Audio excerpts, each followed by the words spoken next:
Hi everyone, it's Chris. Today is Saturday, October 27th. Thank you for stopping by to check out what I've been up to. And I just want to take an opportunity to thank everyone who's subscribed or liked or left comments down below. I really appreciate each and every one of you. I'm really excited to be back and I've got some fun things to show you, so let's get started. Before I forget, I had promised Becky over at the Stitching Hutch that I would show her my cow cookie jar, because she was talking about cow themed things back in the 80s or 90s, I think. So here she is, Becky, just for you.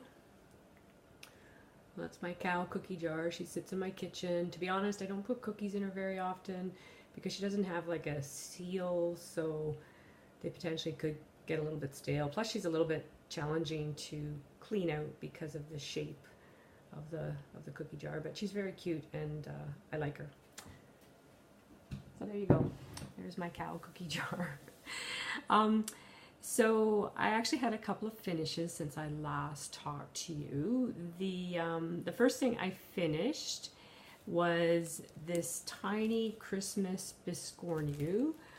This pattern is by Just Nan, and I made this as a gift for my friend Nicole, Buckeye Stitcher, and I actually don't have it with me because I made it and I sent it off to her. So if you want to see the finished product, you can watch, I believe it's her last video maybe that she showed that in. But and I did just want to mention that the kit calls for 32 gingerbread Belfast linen, but I decided I wanted to do it on gray. I thought it just looked a little nicer on gray, so I used this 32 pearl gray Belfast linen and stitched it on that. So that's one of my finishes. So yeah, you could, if you go check out Buckeye Stitcher's video, she shows what the final product looks like there. It's pretty cute because it's like it's really tiny. It's like about that big around. So my other finish is that'll be my cats. I apologize. Young cat, old cat. So my other finish was my Clouds Factory Game of Thrones alphabet sampler, I like to call it. That I made this for my youngest daughter, who's a big fan of Game of Thrones. Let's see if I can get it in here. Sorry for the reflections, but anyway, there it is. Game of Thrones. I actually discovered when I was ironing this, or I learned why. I know Vonna and I think Marlene over at Stitching by the Lake, Vonna Pfeiffer, the Twisted Stitcher, have both shown their craft areas, and they both, where they ironed, had these big padded ironing boards or places to iron. And you know, they're talking about, you know, so your stitches don't get flattened. And I've usually just ironed like on a tea towel and never really felt my stitches were getting flattened. But that was the first thing I really had to iron that had a lot of wrinkles in it between each of those motifs, and it was really hard to get them out. So I went and got some polar fleece to kind of pad where I was ironing, and it did work really well because I guess it allows the stitches to go down into the padding, and then your iron can actually reach. I'm not sure. Anyway, it worked for me, so I was pretty happy because otherwise I thought I didn't want to frame it looking like that. So those are my finishes. Feels good to get those done and given away as gifts to people, and so I can move on to new things. So now I will show you some of the things that I have been working on since I last saw you. So I think I showed you in the last video this Mill Hill kit. It's called Moonstruck, that I had purchased, and I was really excited to start it.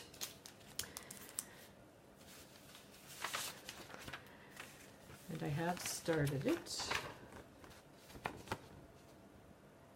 Gotten a little bit done. In fact, maybe I had shown you some of this in the last video because I was saying about stitching on the black perforated paper was a little bit of a challenge, but yeah, so I was able to get a little bit more done on that. Not as much as I would like, but I was working on those other projects to get them finished. But so that's where I am at on Moonstruck. The other project that I've been working on a little bit, again, is this Nikki's pattern. Nikki pattern. It's a shop on Etsy, and it's this tiger cub that I've been making for my daughter. I have a little bit more done on him, not a whole lot, still in that bottom quadrant, but I'm getting there. I think I have started on the next page over. That's right. I finished the lower left quadrant. Now I'm moving on the lower right quadrant. There's 4 pages, so that's coming along, and you can see them taking shape. This is I'm doing this on Monaco, so 28 count Monaco, and I'm doing 2/2 on that. The other one I've been working on is my hedgehog. This is by Awesome Pattern Studio, another Etsy shop. This is the Mandala Hedgehog. And I was just telling you in my last video that, you know, these aren't really my colors, and I was thinking about trying to color convert it, but I was having some challenges. And Kathy over at To Dye House, she had suggested taking some pencil crayons and coloring in the pattern and trying to see how that worked. And I thought that sounded like a really good idea, so I grabbed my pencil crayons and started coloring, but I quickly realized I didn't really have enough, like there's 23 different colors, so I didn't really have enough pencil crayons because I don't have a really huge selection. And my pencil crayons aren't really in the colors of the floss that I was thinking about using, so it wasn't really translating. Plus, again, it's a fairly large pattern. There's a lot of stitches, and that was going to take me days to do, so I gave up on that too. And my daughter just said, why don't you just pick the colors you don't like and try and swap them out? So I did that. I pulled all the colors, and the ones I didn't like I put together. And so yeah, like there was like, I don't know, 4 shades of pink. So then I decided I'll go with greens, and I picked 4 shades of green that kind of matched the pinks, and that seemed to work pretty good. And I started stitching it, and I still found there were some sections I wasn't thrilled with, and I wasn't sure if it was just because it's kind of a busy, busy, colorful pattern, and I was thinking you probably have to finish the whole thing so you can see, you know, the bit of burgundy here and a bit of burgundy over here and a bit of yellow here and a bit of yellow over here, whereas I was just seeing some burgundy, some yellow, some blue, some brown, and I wasn't very happy with it. But I kept stitching for a while, and then I eventually decided, no, I really don't like those particular colors. So I picked all those colors out that I didn't like. What's the matter, Zoe? You wanna? Come on. You wanna say hello to Flosstube? So this is my old kitty. This is Zoe. She's 14. She doesn't like the young cat because the young cat wants to play, and she doesn't like to play, so. So I changed them again, but I think I'm pretty happy with it now. So here's what it looks like. I've done 1 page, and I've started on the 2nd and final page. So that's my little hedgehog. So I'm kind of doing it in blues and greens and yellows and browns are basically the colors I'm using. But anyway, he's pretty cute, and it'll be interesting to see what he looks like when he's all done. And again, I'm doing this on Monaco 28 count 2/2. So that's it. That's what I've been working on the last little while. I thought I would show you a couple of things from my stash. One that is for down the road, one I'm going to be starting actually today. So the first thing I was going to show you, you've probably seen this. This is the Crosswing Collection Biscore Nest. I first saw this on Nicole, Buckeye Stitchers. Hi, Nicole. On Nicole's channel quite a while ago. She had shown this pattern, and I just thought it was so adorable. I loved how it looked like a little nest with those little eggs in there, and the shading on the eggs make them look almost like they're 3-dimensional. So I just thought, oh, that is so cool. And what you might not know is I actually stitch in hand, so I don't use a needle minder, and I'm always trying to figure out where to put my needle when I'm switching threads and stuff so I don't lose it. And a pin cushion seems to be what I like, what seems to work best for me. But I just have sort of this unattractive sand-filled thing right now that I'm using. So I thought, oh, this would be perfect. I'll stitch this up and it can sit beside me at my stitching spot, and I'll have a nice place to put my needle when I'm between threads so that I don't lose it. So yeah, I'm excited to do that someday. I know some other people I've seen, I think Michelle at Mitch Stitch, I think, has this pattern as well.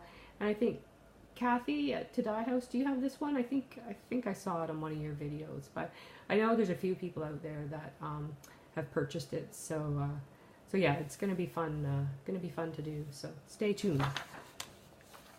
The last pattern I'm just gonna show you is another pattern from the Etsy store, Nikki Pattern.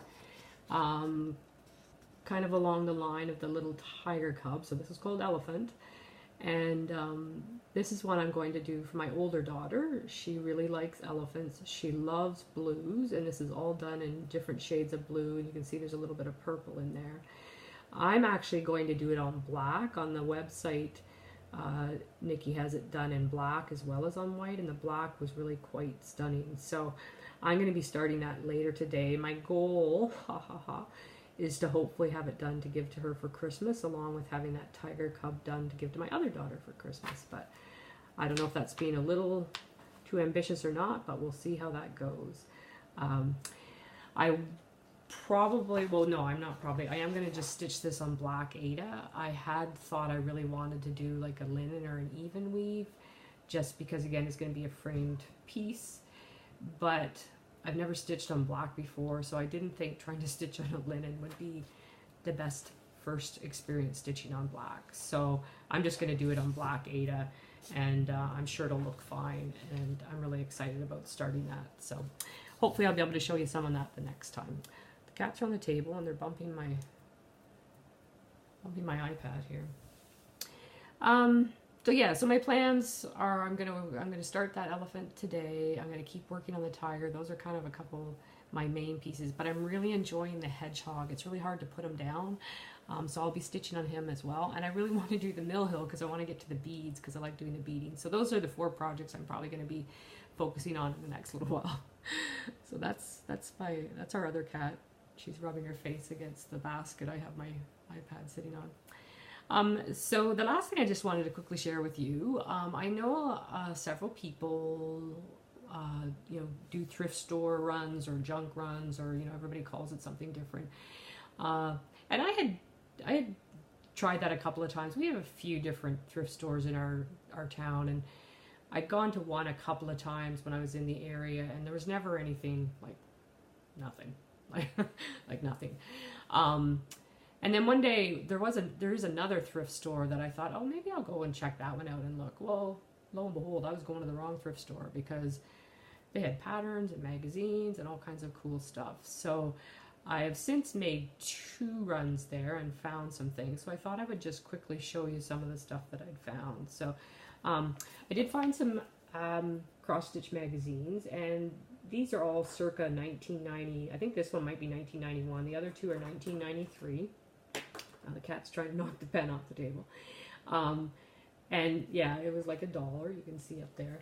And this one had a couple of cute patterns in that I kind of like. So one is that one that is on the front, Words to Live By. So it's a really neat sampler where you can put your family name and the year. And as for me and my house, we will serve the Lord. But I just thought that was really pretty. I like the house. I like the trees. I would probably change the colors a little bit, although I don't mind them that much, so I'll have to see, but that's hopefully something I can stitch someday. And then the other one, I don't know if I will stitch this or not, but I still thought it was really nice if I ever did decide to do a family tree. I just thought that was really pretty too. So those were a couple in that magazine that I really liked. This is another one. Again, this is May, June of Cross Stitch and Country Crafts, May, June 1993. So even the cover pattern I thought was really cute. Again, you might want to change up some of the colors to make it a little more current, but I thought that was really, really cute.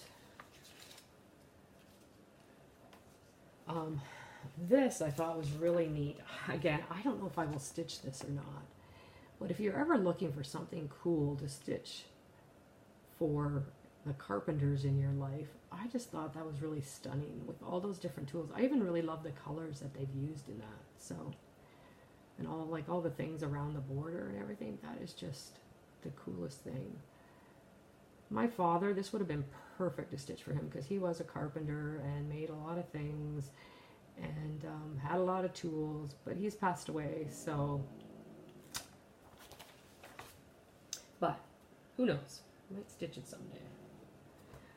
This one I just thought was really pretty. Again, I don't know if I would ever stitch it, but I even thought like as a wedding sampler, I just really like the way the flowers are interwoven with the letters there.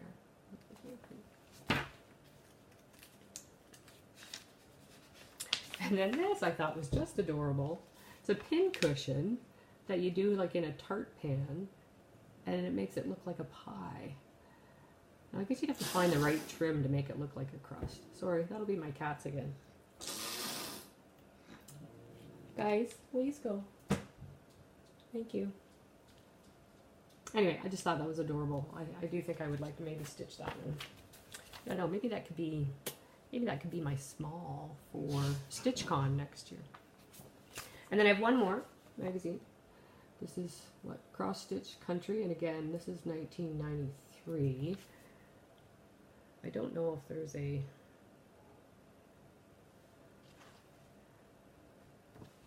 issue number or a date or anything on it, but if you want more information, leave a message down below and I'll see if I can figure that out for you. So again, I had another really cute sort of sampler like this, which again I thought was kind of cute. Again, the colors are a little dated, but that probably wouldn't be hard to readjust for somebody else, maybe not for me, because obviously I'm not very good at picking colors, but yeah, so that was cute. I'll just quickly show you a few of the highlights. This one had a lot of good stuff in it.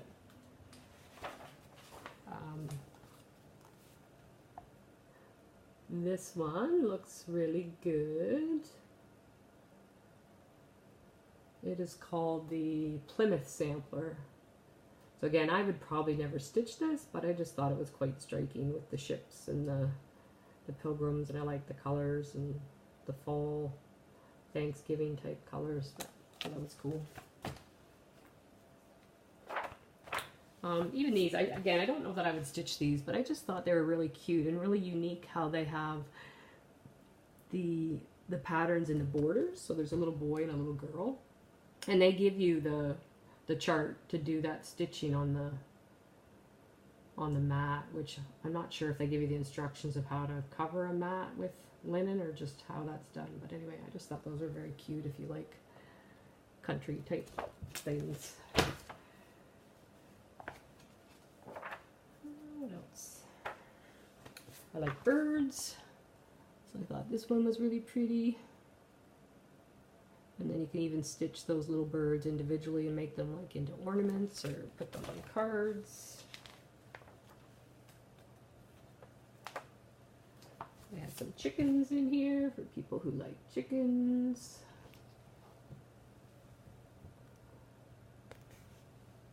Thought those were cute. Sorry, the lighting's not good today. It's very dull. Very dull and dreary. Again, if you have questions about any of these and want more information, let me know. And then I thought these were cool. So these are kind of like these barnyard animal silhouettes that I thought were quite striking. And I even like on this one, they give you, now again, you'd have to have the frame, I guess, to do that, but they give you that little sort of skyline, farm skyline landscape thing at the very top of that curve. They give you the pattern for that as well. Anyway, I just thought those were all kind of cute. So those were the magazines that I found. And then I did find some patterns my first trip there. So I was pretty excited for 25 cents. I found this Prairie Schooler, the 1987 Santa. So I thought I had to bring that home. I also found this, again, 25 cents. So these are kind of like designs. Now again, they're Prairie Schooler, and they're for, I guess, originally designed for those fingertip towels, but you could probably do them for anything. But I thought that was kind of cool. And again, for 25 cents, I couldn't leave it there. The other one for 25 cents that I couldn't leave there, again, I'm not sure if I'm ever going to stitch this, but 25 cents, told in a garden. And it's this really pretty birth sampler. I don't know if you can see that. With the baby in that basket and the cute scroll work on the top. I just thought it was really, really pretty.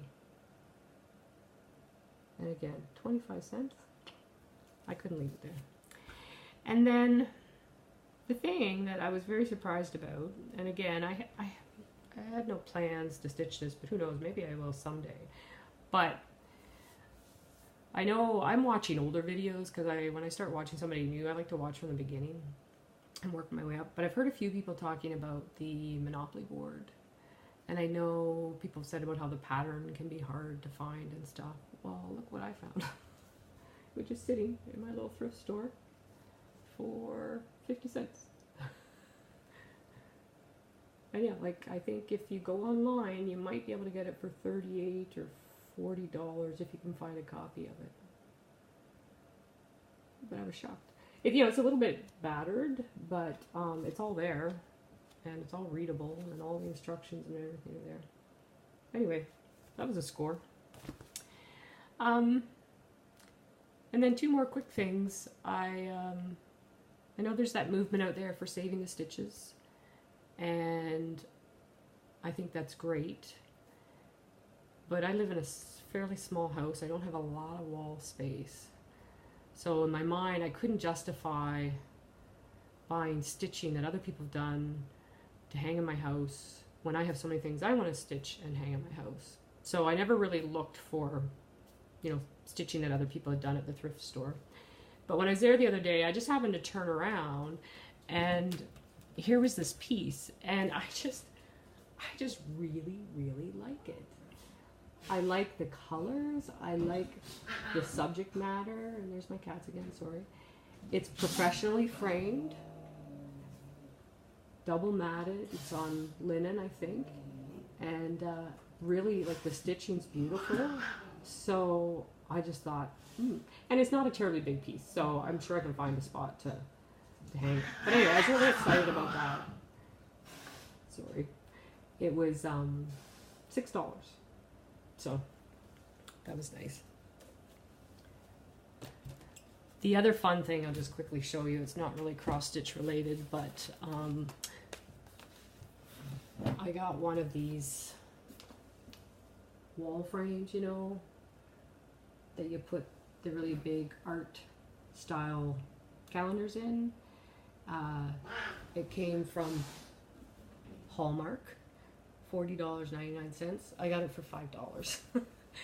So it's like, oh, I've kind of always wanted one of those, but couldn't justify spending, $40 or $50 to have a frame to hang a calendar on a wall when you can just hang the calendar on the wall. So, so then I went and got myself a calendar that'll go in that. So